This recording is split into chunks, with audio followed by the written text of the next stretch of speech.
आशा की व्यर्थता इससे बनती है कि हम समय बीतता चला जाता है, लेकिन जो भूल हमने कल की थी वही हम आज भी करते हैं, वही हम कल भी करेंगे। मौत आ जाएगी लेकिन हमारी भूल नहीं बदलेगी। बुद्धिमान व्यक्ति वो है जो लौट कर ये देखे कि मैं 50 साल जी लिया, कौन सी आशा पूरी हुई। अगर मैंने चाहा था प्रेम तो मुझे मिला, अगर मैंने चाहा था सुख तो मैंने पाया, अगर मैंने चाही थी शांति तो फलित हुई, अगर मैंने आनंद की आशा बांधी थी तो उसकी बूंद भी मिली। मैं 50 वर्ष जी लिया हूं, मैंने जो भी चाहा था, जो आशाएं लेकर जीवन की यात्रा पर निकला था, जीवन के रास्ते में वो कोई भी मंजिल घटित नहीं हुई, फिर भी मैं उन्हीं आशाओं को बांधे चला जा रहा हूं। कहीं ऐसा तो नहीं कि मेरी आशाएं ही दुराशाएं हैं, कहीं ऐसा तो नहीं कि जो मैं चाहता हूं वो जीवन का नियम ही नहीं है कि मिले, और वो मैंने चाहा ही नहीं जो कि मिल सकता था। हमने क्या चाहा है, उसे हम थोड़ा विस्तार में देखें तो ख्याल में आ जाएगा कि दुराशा कैसी है। हमने क्या चाहा है, जो भी चाहा है एक बात पक्की है, वो मिला नहीं। और ऐसा नहीं कि आपने ही ऐसा किया है, पूछे पड़ोसियों से, इतिहास में पीछे लौटे, पूछे उन सब से जिन्होंने यही चाहा है, किसी को भी नहीं मिला। आज तक एक भी मनुष्य ने ये नहीं कहा है कि मुझे दूसरे से सुख मिल गया हो, लेकिन सभी ने दूसरे से सुख चाहा है। अब तक पृथ्वी पर एक भी मनुष्य ने ये नहीं कहा है कि मैं दूसरे से सुख पाने में समर्थ हो गया हूं। जिन्होंने कहा है कि मुझे सुख मिला, उन्होंने कहा है सुख मैंने अपने भीतर खोजा तब मिला, और जब तक मैंने दूसरे के पास से सुख पाने की कोशिश की तब तक केवल दुख पाया, सुख नहीं मिला। लेकिन हम सभी दूसरे से सुख चाह रहे हैं। दूसरे बदल जाते लेकिन दूसरे से सुख चाहना नहीं बदलता। आज मैं एक स्त्री से सुख चाह सकता हूँ, कल दूसरी स्त्री से, परसों तीसरी स्त्री से। स्त्रियां बदल जाती हैं। आज मैं बेटे से सुख चाहता हूँ, कल मित्र से चाहता हूँ, परसों किसी और से चाहता हूँ। आज अपने माँ से सुख चाहता हूँ, आज अपने पिता से सुख चाहता हूँ, कल अपनी पत्नी से सुख चाहता हूँ। लेकिन दूसरा, दी अदर्स, मेरे सुख का केंद्र होता है।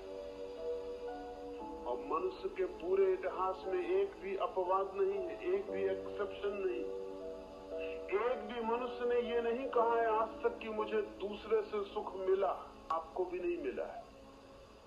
लेकिन एक बड़ी मजे की बात है, जब दूसरे से सुख नहीं मिलता तब आप एक दूसरी भूल करते, और वो दूसरी भूल ये है कि दूसरे से दुख मिला।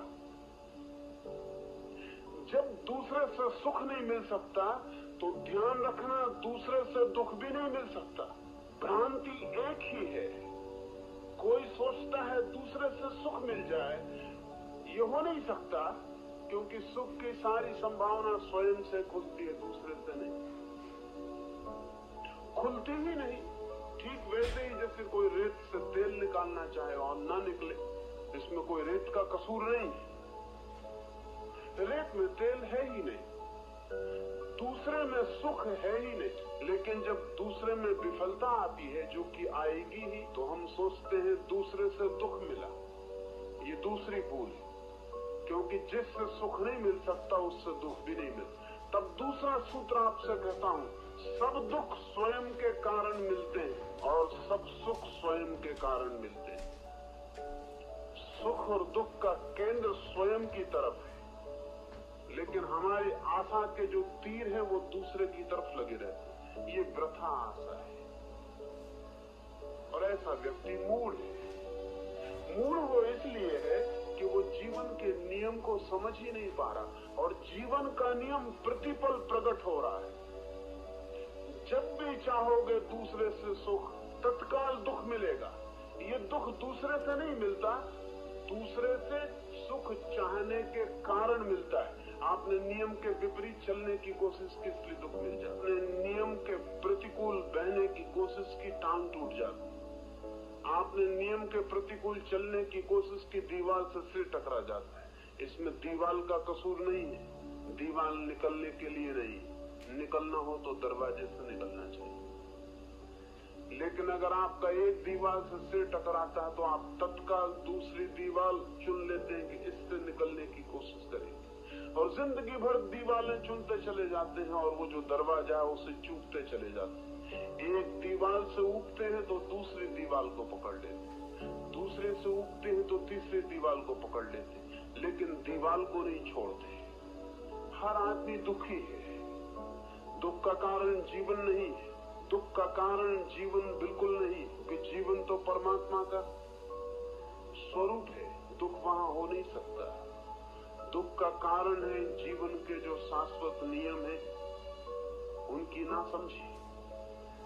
जमीन में कशिश है, आप एक झाड़ पर से गिर पड़ेंगे तो टांग टूट जाएगी। इसमें ना तो झाड़ का कोई हाथ है और ना जमीन का कोई हाथ। जमीन तो सिर्फ चीजों को नीचे की तरफ खींचती है, आपको झाड़ पे संभल के चढ़ना चाहिए। आप गिरते हैं तो आप जिम्मेवार हैं। आप ये नहीं कह सकते कि जमीन की कशिश ने मेरे पैर तोड़ डाले। जमीन को कोई आपसे मतलब नहीं है। आप न गिरे होते तो जमीन की कशिश भीतर पड़ी रहती, वो नियम आप पर लागू ना होता। नियम तो काम कर रहे हैं। जब आप उनके प्रतिकूल होते हैं तो दुख उत्पन्न हो जाता है, जब उनके अनुकूल होते हैं तो सुख उत्पन्न हो जाता है। ध्यान रखें, सुख का एक ही अर्थ है, जीवन के नियम के जो अनुकूल है वो सुख को उपलब्ध हो जाता है। दुख का एक ही अर्थ है कि जीवन के नियम के जो प्रतिकूल है वो दुख को उपलब्ध हो जाता है। अगर आप दुखी हैं तो स्मरण कर लें कि आप जीवन के आधारभूत नियम के प्रतिकूल चल रहे हैं। कभी भूल चूक से अगर आपको सुख की कोई झलक मिलती है तो वो इसलिए मिलती है कि कभी भूल चूक से आप जीवन के नियम के अनुकूल पड़ जाते हैं। कभी भूल से आप दीवार से निकलना भूल जाते हैं और दरवाजे से निकल जाते हैं, या कभी ऐसा हो जाता है कि आप दरवाजे को दीवार समझ लेते हैं और निकल जाते हैं। लेकिन जब भी सुख फलित होता है तो नियम की अनुकूलता से। वृथा आशा का अर्थ है नियमों के प्रतिकूल आशा। जैसे मैंने उदाहरण के लिए आपसे कहा, दूसरे से सुख मिल सकता है, ये वृथा आशा है। इसका चुकता परिणाम दुख होगा, और जब दुख होगा तो हम कहेंगे दूसरे से दुख मिल रहा है, हम अपनी भ्रांति नहीं छोड़ेंगे। ये मूर्खता है। दुख मिल रहा है, सबूत हो गया कि मैंने जो चाहे की वो नियम के प्रतिकूल थी। दूसरे से मिलने का कोई उपाय ही नहीं। इस जगत में जो भी महत्वपूर्ण है वो हम अपने ही भीतर खोद कर पाते हैं और दूसरी तरफ से समझने की कोशिश करें। प्रत्येक व्यक्ति अपने चारों ओर आशाओं का, इच्छाओं का एक जाल बुनता है। अगर आशाएं टूटती हैं, जाल टूटता है, इच्छाएं पूरी नहीं होती, तो वो समझता है कि परमात्मा नाखुश है, भाग्य साथ नहीं दे रहा। लेकिन वो ये कभी नहीं सोचता कि मैंने जो जाल बुना है वो जाल गलत है। भाग्य हरेक के साथ है। भाग्य का अर्थ है जीवन का परम नियम, द अल्टीमेट लॉ। भाग्य सबके साथ है। जब आप भाग्य के साथ होते हैं तो सफल हो जाते हैं, जब आप भाग्य के विपरीत हो जाते हैं तो असफल हो जाते हैं। भाग्य किसी के विपरीत नहीं है, भाग्य किसी के विपरीत नहीं है, लेकिन हमारे जाल में ही बुनियादी भूलें होती। थोड़ा अपने जाल की तरफ देखें। एक आदमी चाहता है कि धन मुझे मिल जाए तो मैं धनी हो जाऊं। भीतर एक निर्धनता का बोध है हर आदमी को, एक इनर पॉवर्टी है। हर आदमी को लगता है भीतर मेरे पास कुछ भी नहीं है, एक खालीपन, एम्प्टीनेस, रिक्तता है, भीतर कुछ भी नहीं। इसे कैसे भर लूं? ये रिक्तता को भरने की दौड़ शुरू होती।